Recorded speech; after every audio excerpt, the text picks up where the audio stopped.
जमीन के सबसे शिमाली शहर में, यहाँ मरने की इजाजत नहीं, पैदा होने की भी इजाजत नहीं।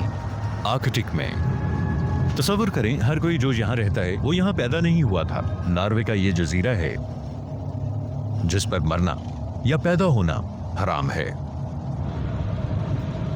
ये दुनिया का डिप्रेशन का जजीरा है, तवील महीनों तक मुकम्मल अंधेरा।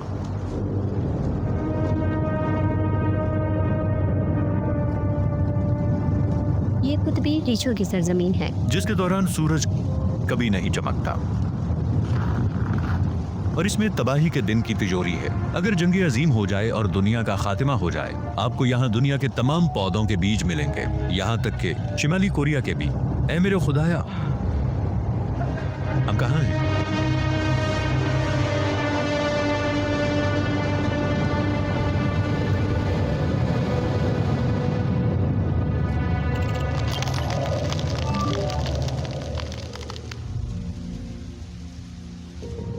हम आर्टिक जजायर पर जा रहे हैं जिसे सोलोबार्ड कहा जाता है। इस जजीरे तक पहुंचने का वाहिद रास्ता नॉर्वे के जरिए है, लेकिन दुनिया में किसी को भी इस जजीरे में दाखिल होने के लिए वीजा की जरूरत नहीं। कोई भी वहां काम कर सकता है। हम ओस्लो में हैं, नॉर्वे का दारुल हुकूमत, यूरोप के अमीर तरीन मुल्क का दारुल हुकूमत। यह फरवरी है।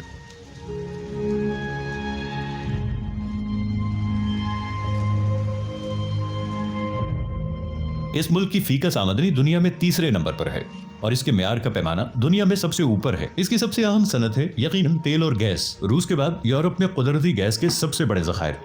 नॉर्वे में खुशामदी। नॉर्वे में खुशामदी। इनके पास जहाज साजी भी है, कागज की मसनूआत, धातें, केमिकल, लकड़ी, टेक्सटाइल और माहीगिरी, जो यकीनन इनके पास सबसे ज्यादा अहम चीज है। दुनिया के बहुत से ममालिक इसके म्यार की वजह से यहां से मछली दरामद करते हैं। हम सोलोबार्ड जा रहे हैं और ये खौफनाक है। नॉर्वे अपना यौम आजादी मना रहा है। क्या आप जानते हैं कि नॉर्वे एक खुद मुख्तार दौलत फंड है, तेल की आमदनी से बना, दुनिया में सबसे बड़ा, जिसके जरिए वो तेल की सरमायाकारी करता है और गैस की आमदनी। वो शख्स जिसने यहाँ तेल दरियाफ्त किया एक इराकी आदमी है। तसव्वुर करें, क्योंकि इराकियों के पास तेल और गैस की दरियाफ्त का अमली तजर्बा मौजूद है।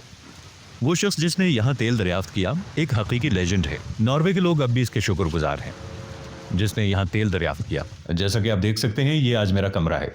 ओस्लो में 2 दिन गुजारने के बाद हम नॉर्वे के शिमाल में चले गए, ट्रॉम्सो के शहर में।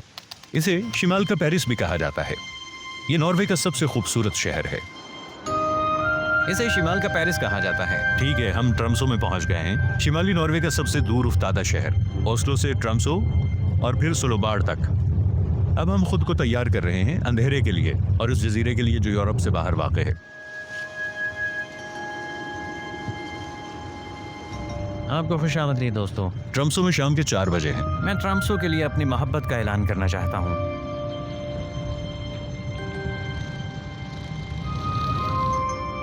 ताहम हमारा मिशन सोलोबार्ड जजीरे पर जाना था, जिसमें जाने के लिए हम बैनुल-अक़वामी परवाज के जरिए यूरोप से रवाना होंगे।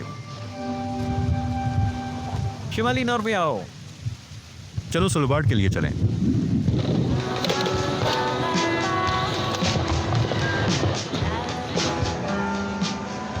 हम चल पड़े हैं शिमाली शहर की जानिब। वो कहते हैं कि वहाँ रीछों की वजह से खतरा है जो हम पर हमला कर सकते हैं। मैं मजाक नहीं कर रहा। वो भी कहते हैं आपको मुसल्ला होना चाहिए। उन्होंने मेरे पासपोर्ट पर मोहर लगा दी। हम यूरोप छोड़ रहे हैं सोलोबार्ड के लिए।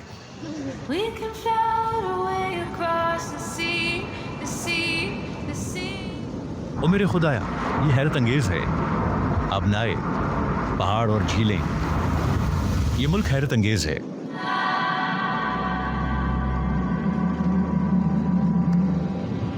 Welcome to amazing Svalbard.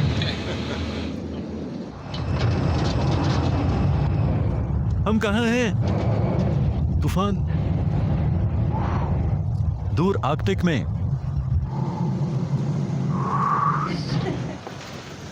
जब आप यहाँ आते हैं तो ये पहली चीज है जो आप देखते हैं। हम कहाँ हैं? अब दोपहर के 12 बज रहे हैं। देखें, ये हवाई अड्डे के बिल्कुल बाहर है। अब दोपहर का 1 बज रहा है। अब बस ले सकते हैं या एक किराए की गाड़ी।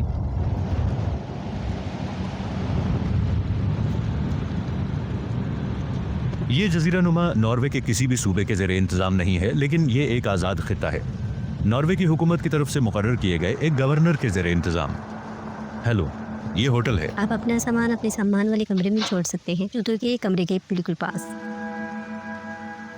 इस शहर के लोग यहाँ क्यों रहते हैं? तलबाड़ में इस तरह हम अपना दिन गुजारते हैं, तकरीबन 1:30। अब हम इस शहर में हैं। देखें, लॉन्गेरबेन, ये जजीरा नुमा है। कुतबे शिमाली में कुतबी रीछ हैं, लेकिन कोई पेंगुइन नहीं है। अंटार्कटिका में पेंगुइन है, लेकिन कोई कुतबी रीछ नहीं। ये सब एक ही इमारत में है। सब कुछ, तमाम हुकूमत एक इमारत में। ये बहुत आसान है। यहाँ एक मॉल है, एक कैफ़े है और कुछ रेस्टोरेंट, 2 या 3। चलो इनकी कॉफ़ी चखते हैं। ये कैफ़े है। हम शहर के बारे में जानने निकले। ये यहाँ का वाहिद कैफ़े है। आप कहाँ से हैं? फिलिपाइन। इस पूरे शहर में सिर्फ 2 सड़कें हैं और वहाँ सिर्फ 2000 लोग रहते हैं। देखो, वो कहते हैं हथियार लाना ममनू है, क्योंकि यहाँ के तमाम लोग रीछों की वजह से मुसल्लाह हैं। ये यहाँ की वाहिद सुपरमार्केट है और यकीनन यहाँ हमारे दोस्त की तस्वीर है। आइए देखते हैं वो सलोबाड़ में क्या बेचते हैं। हमने सोचा कि हम यहाँ के वाहिद सुपरमार्केट में ख़रीदारी शुरू कर देंगे। हम क्या ख़रीद सकते हैं? इस दुकान में सब कुछ है। कहवा, ये औजार बर्फ़ के लिए है। देखो, वो कहते हैं ये टैक्स फ्री है। वो सब कुछ नॉर्वे से लाते हैं। यहाँ कोई भी रह सकता है, आपकी कौमियत जो भी हो, आप यहाँ आ सकते हैं और रह सकते हैं। औरतों के लिए यहाँ बच्चों को जन्म देना ममनू है। इसका मतलब है कि वो आपको मरने के लिए नॉर्वे में भेजते हैं। मैं नॉर्वे से हूँ, मैंने नॉर्वे। हाँ, लेकिन यहाँ आपको रहने के लिए वीज़ा की ज़रूरत नहीं है। तो हमारे पास जैसे मुख्तलिफ सकाफ़तों का एक बड़ा पिघलाने वाला बर्तन है। ये वाकई मज़ा है, बहुत अच्छा खाना है। ओ हाँ, ठीक है, बहुत सारी कौमियतें। जी हाँ, बहुत सारी। लेकिन आपने कहा कि आपको यहाँ मरने की इजाज़त नहीं है। यहाँ मरने की इजाज़त नहीं, यहाँ पैदा होने की इजाज़त नहीं। अगर आप बीमार या बहुत बूढ़े हो जाते हैं तो आपको जजीरा छोड़ना पड़ेगा। जी हाँ, कोई नहीं मर सकता। अवलन कोई पैदा भी नहीं हो सकता। जैसे हमारे पास एक अस्पताल है, ये करीब ही है, ठीक पीले रंग की इमारत। और इस अस्पताल में बच्चे को जन्म देने के लिए मुनासिब सामान नहीं है, चाहे कोई औरत बच्चे को जन्म देने के करीब ही क्यों ना हो। इसे फौरी तौर पर ट्रम्प से भेज दिया जाता है, नॉर्वे का करीब 3 शहर। हेलीकॉप्टर बुलाते हैं और हेलीकॉप्टर इसे ट्रम्प से ले जाता है। बुनियादी तौर पर बच्चे को जन्म देने से 1 माह पहले इसे पहले ही ट्रम्प से भेज दिया गया है। यहाँ कोई नहीं मर सकता, गर्मा फ्रॉस्ट की वजह से। बुनियादी तौर पर अगरचे जिस्म ज़ेरे ज़मीन चला जाएगा, ठंड मुर्दे को ऊपर धकेल देगी। यहाँ एक दूर उफ्तादा शहर में रहना कैसा लगता है? ये बहुत अच्छा है, बहुत अलग थलग है, लेकिन यहाँ हर कोई एक दूसरे का ख्याल रखता है, क्योंकि हमें एक दूसरे का ख्याल रखना पड़ता है। ये आबादी से बहुत दूर है। मेरा नाम एलोवीना है। हेलो ना। 2 दिन पहले ही मेरी सालगिरह थी। मैं यहाँ 2 साल से हूँ। मैं फितरत से बहुत मोहब्बत करती हूँ और मुझे लगता है कि यहाँ तक मुमकिन हो मैं फितरत के करीब जुड़ना चाहती हूँ, और मुझे लगता है जहाँ तक मुमकिन हो मैं फितरत के साथ जुड़ना चाहती हूँ। दरअसल इस जगह पर मैं अपने आप में मुख्तलिफ तब्दीलियों से गुजरी हूँ। दरअसल हम यहाँ सयाह हैं, क्योंकि ये जंगी जानवरों की सरजमीन है, ये कुतबी रीछों की सरजमीन है। लोग यहाँ क्यों रहते हैं? कोयले की कानों के लिए। जी हाँ, इन तमाम जज़ायर में कोयले की कानें थीं। देखें, वहाँ एक केबल कार है, लेकिन ये एक कोयले की केबल कार है। सोवियत यूनियन के दौर से यहाँ तक कि रूस भी यहाँ था, और यहाँ तक कि यहाँ एक तर्कशुदा रूसी शहर है। यहाँ कोयले की एक आखिरी कान बाकी है, और वो कहते हैं कि ये जल्द ही ख़त्म हो जाएगी और फिर शहर बंद कर दिया जाएगा। ये सिर्फ सियाहत के लिए होगा। वाहिद लड़की जिससे हमने बात की रूसी निकली। हेलो, आपसे मिलकर अच्छा लगा। ये दुनिया के शिमाली हद पे मौजूद ईंधन स्टेशन है।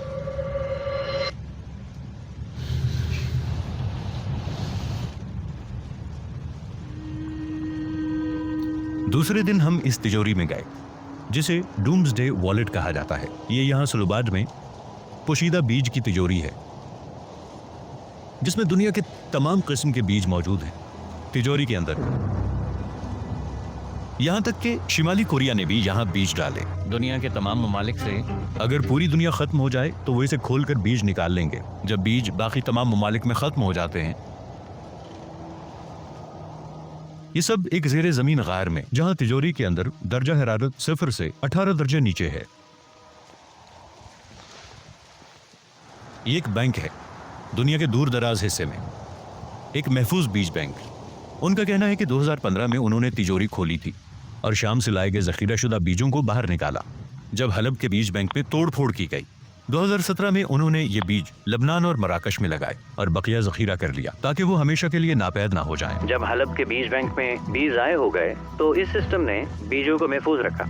ये ख्याल बजाते खुद खौफनाक है कि दुनिया खत्म हो जाएगी जौहरी बम या जंग के साथ, पर हम देख रहे हैं कि ये करीब तर आती जा रही है। ये इनका पासवर्ड लॉक है, जैसा आप फिल्मों में देखते हैं। ताले का रंग सुर्ख है और तिजोरी का रंग सब्ज है।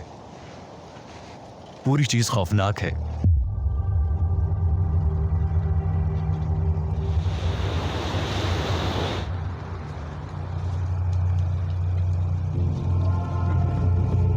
आप यहाँ रहती हैं? हाँ। क्या आपको वीडियो में आने पर एतराज है? नहीं, मेरे पास वक्त नहीं है। ओ वाकई?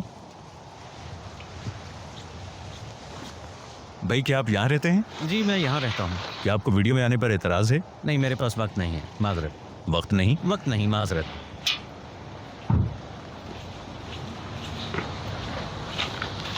अरे क्या आप यहाँ रहती हैं? हाँ। क्या आपको वीडियो में आने पर एतराज है? अब मेरे पास वक्त नहीं है। वाकई? हाँ माजरत। कोई मसला नहीं। अरे दोस्तों क्या आप यहाँ रहती हैं? हाँ। वीडियो में आना चाहेंगी? नहीं, मुझे अफसोस है। पूछने के लिए आपका शुक्रिया। हेलो, आप कैसी हैं? ये एनजी है, इनका ताल्लुक फिलिपाइन से है और वो यहाँ रहती हैं। मैं यहाँ 6 साल से रह रही हूँ। क्या यहाँ बोरियत महसूस करती हैं? जी हाँ, बाज़-औक़ात होता ही है। जी हाँ, ज़्यादातर सिर्फ मुताले, सुंदर रहना, अपनी पसंदीदा और जगह पर जाना, जैसे कैफ़े, अपने साथ वक्त गुजारना एक कप कॉफ़ी और एक किताब के साथ, और हकीकत से भी फ़रार या मसरूफ़ दुनिया से फ़रार कि अपने आबाई शहर में वापस आ गए हैं। ऐसे लम्हात होते हैं जब आप सिर्फ उदास हो जाते हैं किसी हकीकी वजह के बगैर, जैसे आपके पास तवानाई नहीं। और फिर जी हाँ, तो मैं फिलिपाइन में रहती थी और फिर मैं इस हैरत अंगेज़ आदमी से मिली। ओके, उसने आपको आमादा किया? फिलिपाइन में इसे पता चला कि यहाँ बगैर वीज़ा के कोई भी रह सकता है। इसने मुझसे पूछा कि क्या मैं इसके साथ आऊँगी। मैंने कहा हाँ, हम कोशिश कर सकते हैं। जी हाँ, हमने कोशिश की और फिर 2018 में यहाँ आ गई। क्या हर कोई यहाँ कर काम कर सकता है? जी हाँ, वायदे के मुताबिक हाँ। क्योंकि आपको नॉर्वे जाना है सलोबार का सफ़र करने के लिए, फिर आपको शेंगन वीज़ा लेना होता है। यही मैंने किया। मैंने शेंगन वीज़ा हासिल किया, नॉर्वे आई और फिर सलोबार आ गई। आपको सलोबार में रहने की इजाज़त है जब तक आपके पास नौकरी है या आप माली खुद कफ़ील हैं। मैं एक गेस्ट हाउस में काम करती हूँ जिससे मुझे मोहब्बत, मेरे ख्याल में औसत तनहा एक औसत शख्स के लिए तकरीबन 30,000 नॉर्वेजन क्रोनर होंगे। इसमें से टैक्स निकालो 3,000 यूरो। लेकिन एक शख्स एक वक्त में मुतअद्दिद मुलाज़मतें कर सकता है। हम यहाँ 2 दिन से हैं और कोई भी हमें अपने घर में फिल्म बनाने की इजाज़त नहीं देता ताकि दिखाएं कि यहाँ की रोज़मर्रा ज़िंदगी कैसी है। आखिर में हमें एक फिलिपाइनी लड़की मिली, एक फिलिपाइनी और एक रूसी। मेरा मतलब है मैं टिकट बुक करना चाहता हूँ रूस के लिए। भाई इन्हें ज़्यादा घुलने मिलने की ज़रूरत है। कोई भी ज़्यादा बात नहीं करना चाहता।